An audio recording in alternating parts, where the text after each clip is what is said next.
Number 80, Chappie. This movie has become the butt of a lot of jokes and took a number of blows from critics, and to an extent, I get why some people might not like this film. But before I saw it, I was led to believe that this was not only one of the worst movies of the year, but possibly one of the worst movies of the decade. So I was really confused when I actually watched it and found myself having, well, fun. I mean, sure, Charlton Copley's childlike third-person heavy voice work as Chappie can be tiresome, and the over-the-top gangsters played by Ninja and Yolandi of rap group D. Antwoord might be a bit too much for some people, and Hugh Jackman's character, performance, and hair are nothing short of distracting. But there are a lot of interesting ideas about the creation of artificial intelligence that are greatly overshadowed by another film that came out around the same time. More on that later. The action scenes are gritty and immersive, and I prefer the larger-than-life villains. This is a movie about sentient robots that can handle human characters who behave in extreme ways. Look, this is a deeply flawed film, but by no means is this anywhere near the worst thing I've seen this year. It's brainless action and half-baked philosophical ideas, but there's enough good stuff here to satisfy the less picky viewers. Number 79, Welcome to Me. This is a hard film to place. On one hand, it breezes through the plot without stopping too long on any one subject to explore it, but on the other, it's a near-relentless bombardment of the main character's psychosis. So I don't know if this film is actually trying to be annoying to distract from its lack of anything important to say, or if it's trying to say that only the protagonist's illness is important. I have no idea what this movie wants from me. The main character is humanized and made to be endearing, but she is truly awful to everyone around her, and forgiving her doesn't seem like it would help her one bit. Now, I don't know anything about borderline personality disorder, but this film has been criticized for its inaccurate portrayal of the disease, so maybe trying to psychoanalyze the film is a wild goose chase. This could be considered a critique of materialist culture and reality television obsession, but if it is, it's not very well done, as the money and the fame seem to be therapeutic for the protagonist. If there's anything nice I can say about this movie, it's that mental illness may not be depicted accurately, but it is depicted realistically. It's not a disease that goes away, and it affects every aspect of its victim's life. Based on what she was given to work with, Kristen Wiig does an excellent job, even if it's not a fair representation of an actual disorder. Also, this is my second favorite movie this year to contain a song by the Mountain Goats, though there were only two. This film makes my brain hurt. I guess flip a coin to decide if you see this one or not. I really don't know. Number 78, Good Kill. Mixing politics and entertainment is a risky proposition. It can pay off in critical praise, see House of Cards, or literally in box office receipts, see American Sniper, but it can go the other direction just as easily. So it's no surprise that this film about the controversial use of drone strikes got mixed reactions across the board. This is the first movie I've seen about the subject, and I feel like it covers enough of the important facets to tell its story, but it doesn't really probe too deeply into the nuances of drone warfare.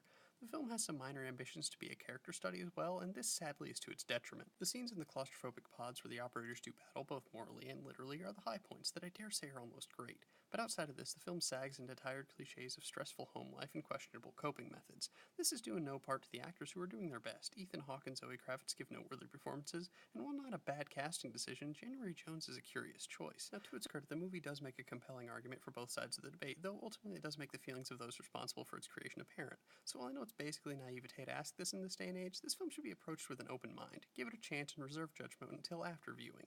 It more than likely won't change your mind about the subject, but you might find that it recognizes the opaque nature of the issue. Number 77, Suffragette. I'm going to get the majority of this review out of the way quickly because I have a major problem with modern movies that is exhibited here, and I want to take a little extra time to talk about it. But first, let me talk about everything else. First of all, I think this movie does a great job of portraying the deplorable conditions women lived in before they had the right to vote, and the inhuman treatment they received when they fought for that right. However, I think it missed the importance of the combined efforts of all the participants in the suffrage movement, and chalks its success up to a few acts of bravery by a very few women.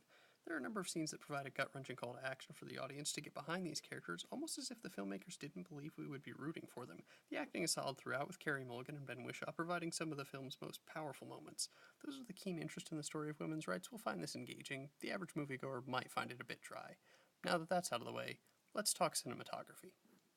Filmmakers, when you want to make your film feel intense and gritty, close-ups and soft focus are excellent tools.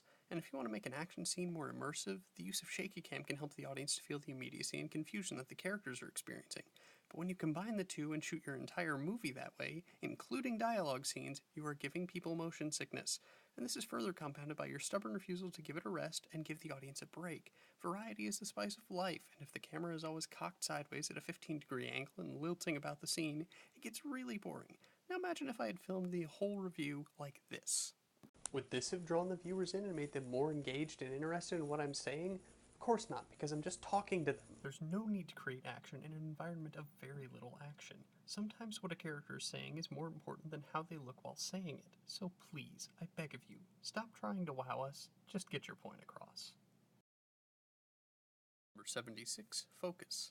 So this movie starts off really well. We're introduced to two very interesting characters with great chemistry and immersed in a slick, cool world of thieves and con artists who are always one step ahead of their marks. And to cap off the first half, there's a wonderfully intense and creative sequence featuring an excellent comedic turn by B.D. Wong as an eccentric gambler. But after what can only be described as an awkward intermission, the film takes a curious time jump and devolves into treacly romantic melodrama. The fast-paced dialogue and sharp editing give way to uninspired filmmaking that leaves a lot to be desired. But most importantly, the film detaches the character development from action as we get a series of exchanges between two people that could be accountants for all the movie cares. This makes all the time that we've spent watching them navigate the big con game feel pointless. The premise of the film does work itself back into the finale for a highly anticlimactic ending. Really, the only high point of the entire second half is a brief dialogue-free sequence that starts out following a character we've never seen before and doesn't make sense until the final seconds. It's very well shot and paced and reminds the audience just how much promise this movie had in the beginning. Totally worth watching for the scenes I mentioned alone, just don't get your hopes up too high.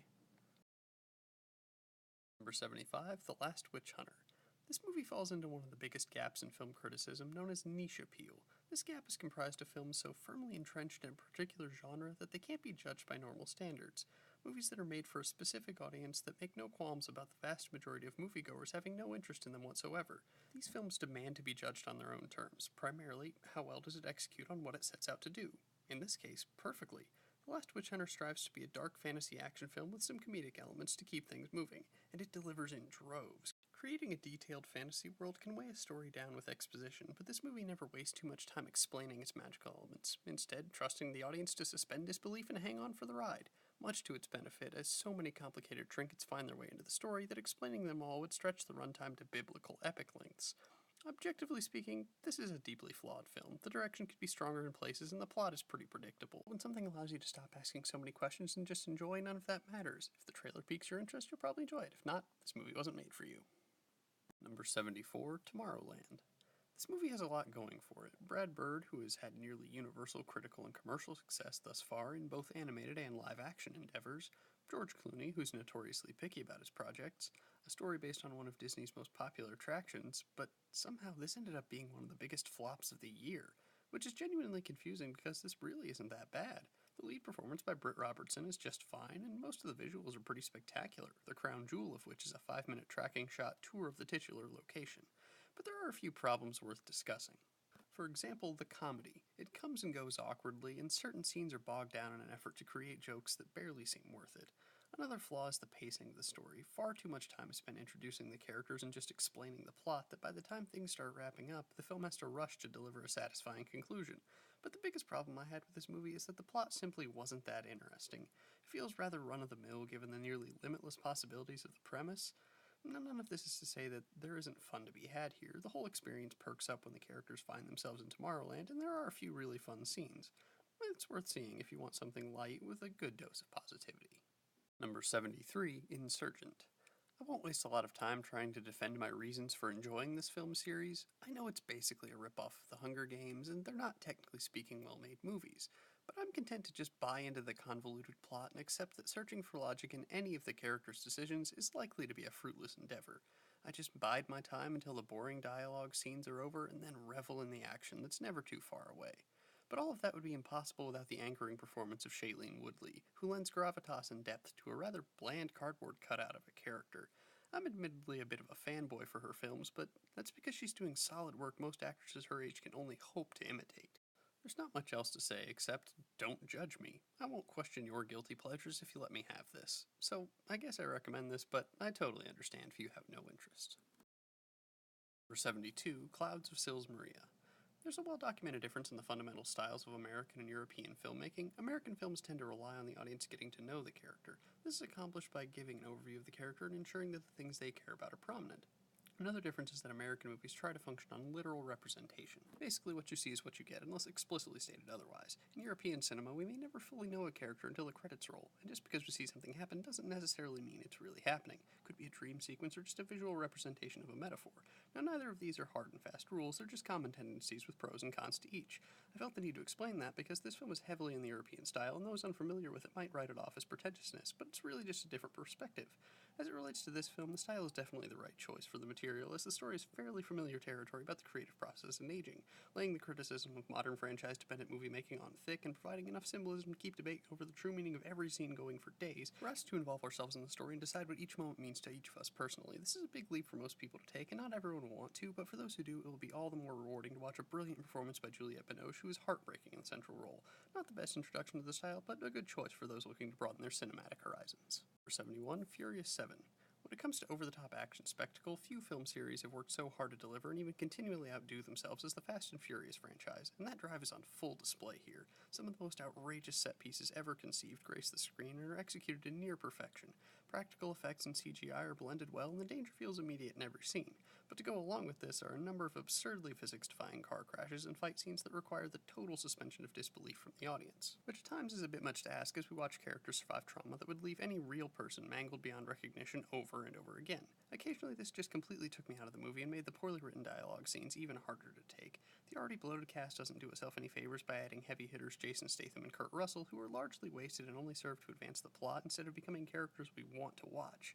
There are plenty of good things here, like the aforementioned action sequences and the send-off for the late Paul Walker, which was very respectful and emotionally charged. But if relentless destruction doesn't float your boat, then you may want to spend your time elsewhere.